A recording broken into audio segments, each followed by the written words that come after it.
Which of the following was a criticism leveled against the Board of Control by some contemporaries?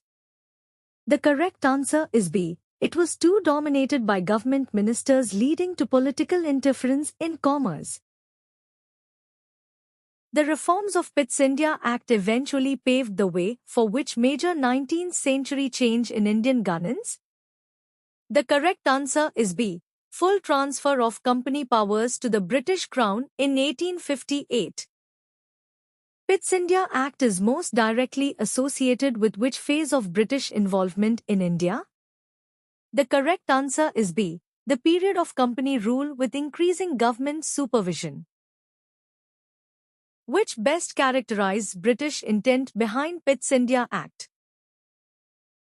The correct answer is C. Control and regulate the political administration of company territories while allowing commercial activities to continue. How did Pitt's India Act affect parliamentary information about Indian affairs? The correct answer is B. It increased governmental supervision and reporting channels to Parliament. Pitt's India Act made which of the following clearer? The correct answer is A.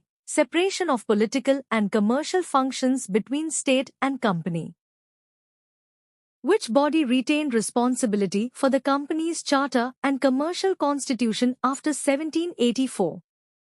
The correct answer is B. The Court of Directors. In the context of the India Act, what did the Board of Control primarily monitor? The correct answer is B. Political and military decisions made by the company. Pitt's India Act contributed directly to which of the following developments later in the 19th century? The correct answer is B. The precedent for transferring company authority to the Crown in 1858. Which was not a reason for introducing the India Act of 1784? The correct answer is C. To give the East India Company unchecked power over foreign policy. Which term best describes the oversight mechanism created by Pitt's India Act? The correct answer is B. Dual authority between company and state. Pitt's India Act altered the balance of power between the company and the British state by doing what? The correct answer is B. Strengthening state supervision over the company's political actions.